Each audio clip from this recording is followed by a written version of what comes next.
Type Afghanistan into Google and see what you find.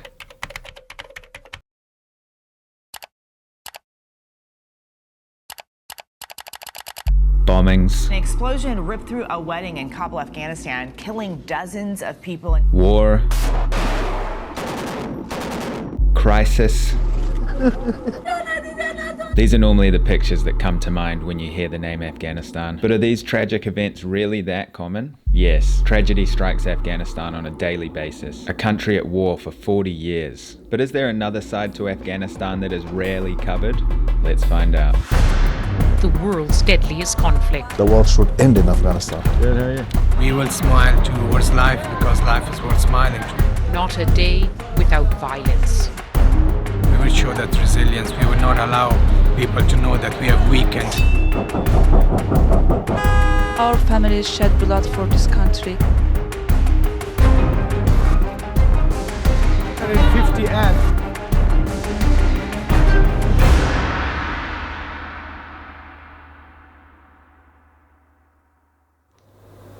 Good morning, guys. So it is extremely early in the morning. It's before 6. About to meet the rest of the crew here at the UN compound and head to the airport. We're getting a UN flight from here in Kabul to Mazar-i-Sharif, which is a city in the north near the Tajik border. It's going to be an incredible day. So let's get on the road, go to the airport and discover more of Afghanistan.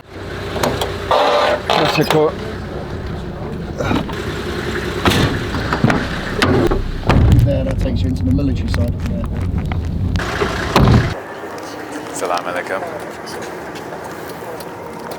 Thank you.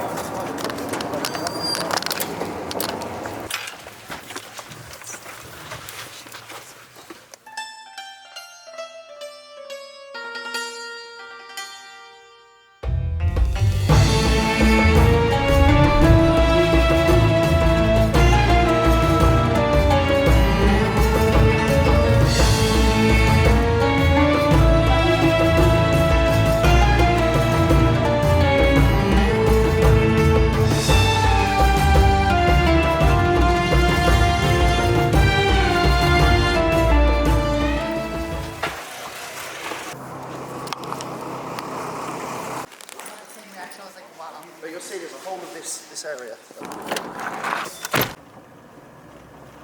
I'm saying, I also think it's because the virus is from the...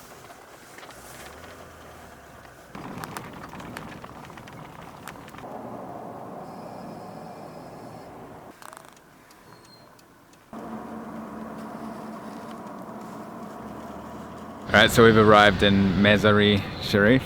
You can see wedding hall in the background. You can see the mountainous regions there. They were pretty beautiful. This country's topography and landscapes out of this world. We're at the guest house now, the UN guest house. Going to drop our bags, then we're going to go explore some more areas. But I want to point out something interesting. The drivers here. It's common practice for people to drive on the wrong side of the road towards the oncoming traffic and just flash their lights. It's quite entertaining at sometimes, but there's some kids that we're going to go meet hopefully at a skate park skateboarding, and then also some local ice cream sellers. So there's a traditional way they make ice cream here. So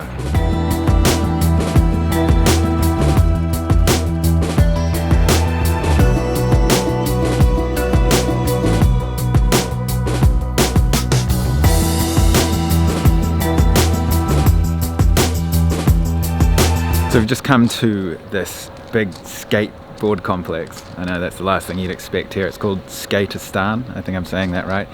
Obviously skate land. There's some outside ramps out here, some concrete transitions, and we're just going to head inside and see the indoor park. They're going to have girls skating. Basically the objective of this project is to get kids from poorer communities to have more time to play and you know, get active when they're in all this strife. It also exists in Cambodia, South Africa, and obviously here in Afghanistan, so it's a very interesting project, so let's check it out. So we just come into the skate warehouse here, and the kids are getting ready and putting their pads on and everything. It's a pretty cool skate park, check it out.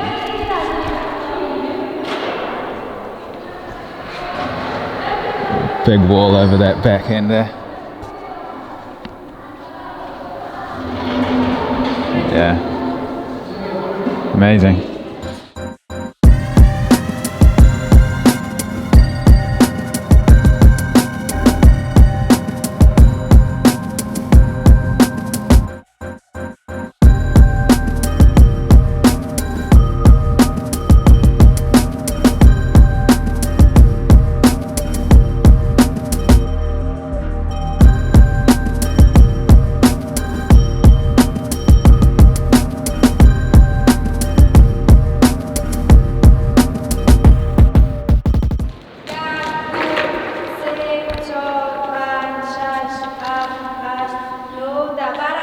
So you saw all the kids warming up before, and now after they've stretched their legs and their ankles, they're all skating. So these are all girls here, and they shred hard.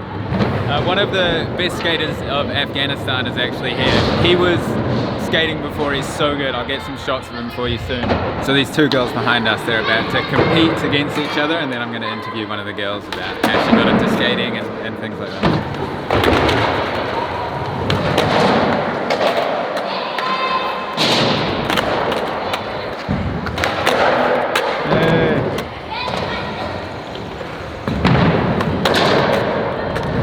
So we just met up with a young girl called and we're going to ask her a few questions. So Arian, can you just ask how they got into skateboarding in the first place?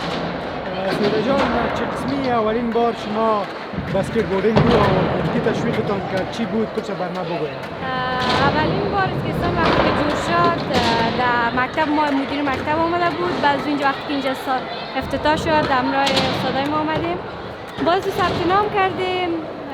وقتی ثبت نام کردیم هفته یک بار می آمدیم. بعد از روزا کار شدیم. There was a skateboarding delegation visiting from Kabul. They came and they had an exhibition here. They showed girls how skateboarding is done. She was fascinated by this. And when this place opened, what she did was that she came with her teacher, went with her principal and her family, and she registered for learning the skateboarding.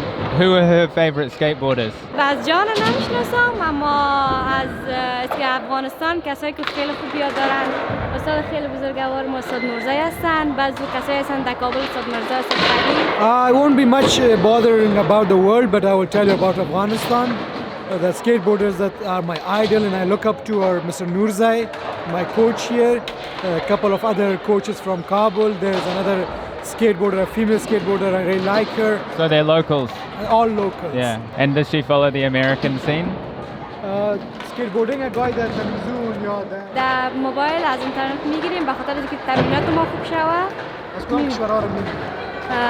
کشورها دیتا خارجی می باشه. فقط من ترکشون به ما مهم است که از کدام کشور است. I'm not bothered about which country the skateboarders are from as long as I can learn a trick from the movie. I watch on mobile.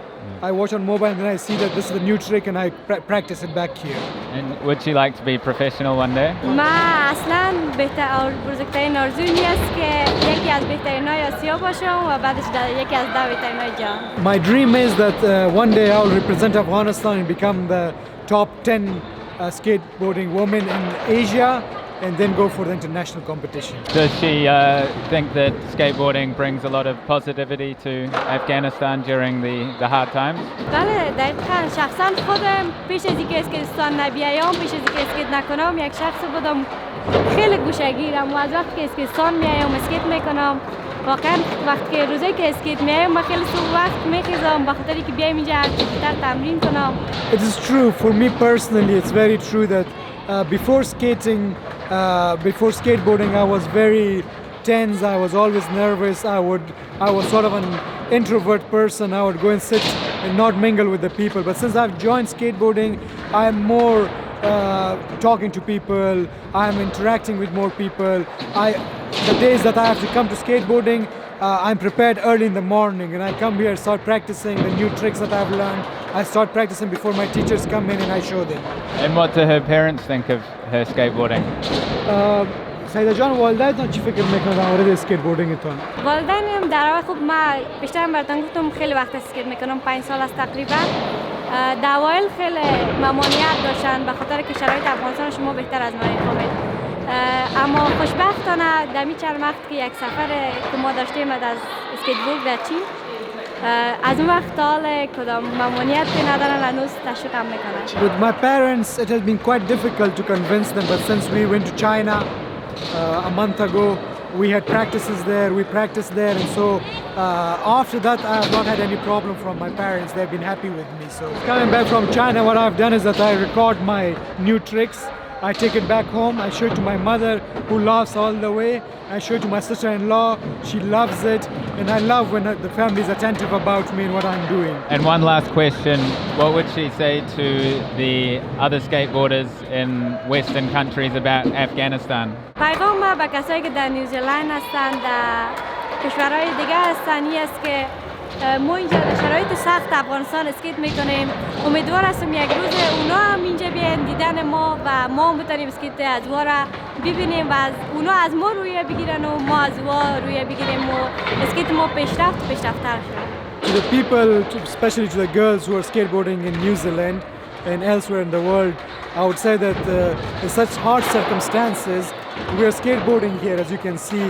I hope and pray for the day that we would be able, either you come and see our skateboarding here and we learn from you, or we come and we skateboard with you. So together we would take skateboarding to higher and higher professional arena. Beautiful. Tashika.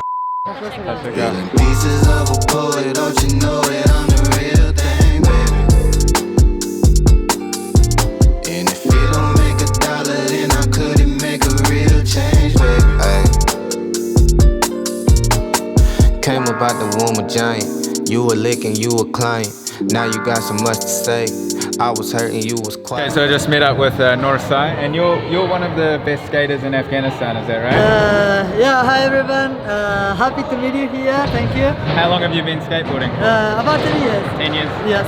Okay. Yeah, but I was really little and now I'm here. So you started here? Yeah, I started in Kabul actually. In Kabul? Yeah. You've got another one of these faculty warehouses in Kabul? Yeah, I was a student in Kabul actually. Then I moved to Mazar as a sport coordinator. Now I'm doing the program stuff. Right. Yeah. And so you've competed internationally skateboarding? Yeah, that was in 2014 with international. We've been to China with some of them. Like that was a training, not actually competition. Okay. But in Kabul there was like internally competition among everyone, and I got the first position. You won? Yes. Wow, congratulations. Yeah, thank you. And you're going to show us some moves later, right? Yeah, for sure. All right, man. And so can you just tell people what the whole idea of Skateistan is, what you do it for, why you do it? Yeah, thank you. Like it is such a great question actually. You know, most of the time like we are waiting for donation for Skateistan to bring something in to help that case. We're coming here skateboarding. We are providing everything to students like shoes, skateboard, helmets and everything they needed. So some of the time we have some challenges with getting everything in. Skateistan is the place which help the students with skateboarding and education to make their So future. you have classrooms here as well? Yeah, we have a lot of classroom, we have football and basketball and everything. So it's basically just a big fun factory. Like, Yeah, man. Come here, have fun, learn, Yeah. skateboard, basketball. Yeah, all that. everything is possible here. Actually, we are providing chance for the girls. You know, in Afghanistan, it is like limited for the girls to go outside to do sport, especially skateboarding. So they're coming here, like doing for free everything. So it's all girls, or you also have boys? We have boys and girls, the separate days. Today is Tuesday, so it is girls' day today. Okay. Yeah. Cool. This is cooler than my school in New Zealand. Oh. I want to go to this school. Wow, that's good, That's man. amazing. Yeah. All right. Thanks, man. Yeah, thank Cheers. you. That's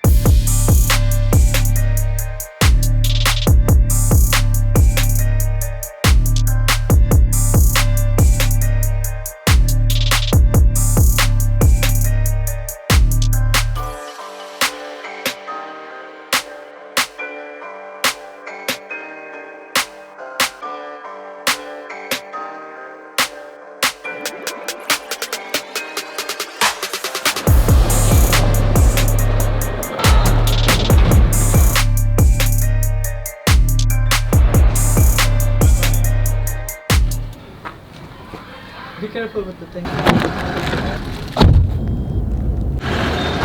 So you can see that was one of the coolest experiences ever, I think, that I've experienced. Skateboarding with girls in Afghanistan is something very special, and they're doing great things there. Afterwards they put on a big spread for us with cake and tea and everything. Incredible. I actually fell off. My friend Mike, who's a UNICEF filmer, got it on film. I'll show you the clip here.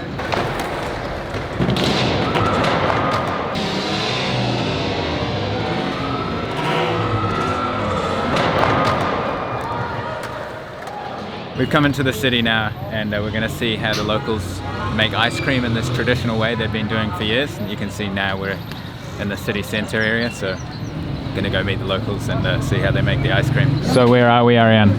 So we are in Mazar, and we are here with one of the most famous ice creams, very famous and famed all over Afghanistan. It's called ice milk. So what they do is that they take milk, put it into this metal thingy, and then they go on about like for minutes so that it can thicken up. What they do is that they use salt with the ice here so that the ice does not melt quickly, and so they go on with that, and then they can add any other spice or anything into it that the customer would like to taste.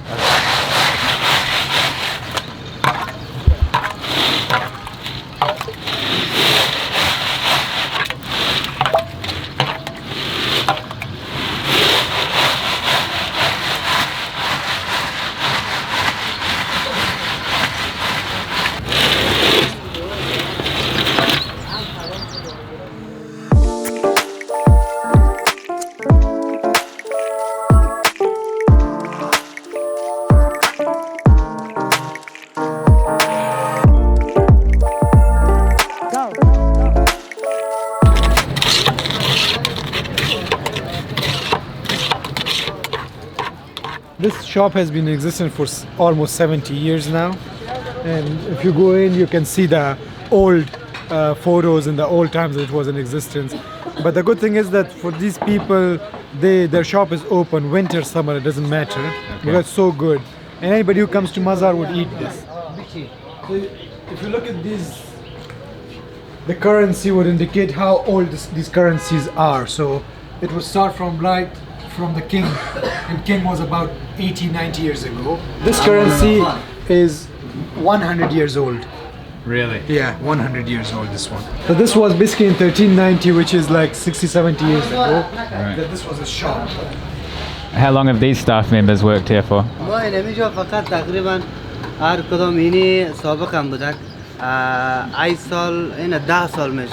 So this business has been left over to me by my grandfather. It went almost 8 years that I'm running the business. In my two colleagues here, each one has spent like 10 years here, 8-10 years here. For me, it's like something that I need to keep intact. It's been passed on, these ingredients have been passed on from my grandfather, and I continue the business. This is milk, pistachio, pomegranate. This is banana. So, that's very nice. The pomegranate is really nice. So I'm the Australian chef or what? Good, 10 marks. Bloody delicious. Thank you so much. Can you just ask him one last question? If he could say one thing to the world about Afghanistan or Mazar-i-Sharif, what would it be? اولا خوینا کل ما شما خواهان سر هستیم. بعد از صلح اینمی بعضی از خوراک‌هایی که در افغانستان است ولی در دیگه کشورها نیست. مثال از بهترین شیریخ، از بهترین خوراک‌ها، از بهترین پلاو یا هر چیزی که است، خلاصه اگر اینمی شیریخ در جهان باشه. So first of all, I would hope that the world would hope with us that Afghanistan will soon have peace. The most important thing for us is peace. And secondly, then I want to tell the world that Afghanistan is not only about what they hear. There's so much more to Afghanistan. There are ingredients, there are food, there is cuisine, there is ice milk that has been there for generations. So I hope that we will have peace, I hope that we will have development, I hope that more and more and more people would come from outside Afghanistan and enjoy our Sharia. Tashakkur. Good luck. If anybody's in Mazar-i-Sharif and wants to try the traditional milk cream. So you come to the Blue Mosque, the most famous mosque in Afghanistan, and right close to it is Tash Qarqan Shiriakh. That's the name? Yeah. Okay. Okay, so we're at the UN compound now. Here's my little room. I think the real highlight of the day was just skateboarding with those kids and meeting them and seeing such a happy project, you know. Skateboarding in Afghanistan with girls, I think that just says so many different things. And you know, the girl saying that once she got into skateboarding, she changed from a shy, tense person into a open, confident person. I think it's so important to have activities like that where you can just have fun and lose yourself in the moment and just 100% focus. It is a lot more calm here, feeling, vibes. We have still seen a heavy military presence, you know, there's guns, you know, everywhere. But it does feel so much less hostile than Kabul. There's the signature UN blue helmet and bulletproof vest, just in case, you never know. It's calm, but there's always an edge that something could happen. Tomorrow, more plans, some street vendors, the bazaars. There's also another bazaar that's run completely by women. We're going to see that. And we're also going to maybe check out a hospital and things, but just trying to give a fair, even representation, showing the horrible things that Afghanistan is sadly famous for, but also show the positive things that it's not famous for, like that skateboarding. I'm very grateful to United Nations and UNICEF for giving me this opportunity, because without it, like I've said, it would be quite difficult. Alright guys, in case I don't see you, good afternoon, good evening, and good night from Afghanistan.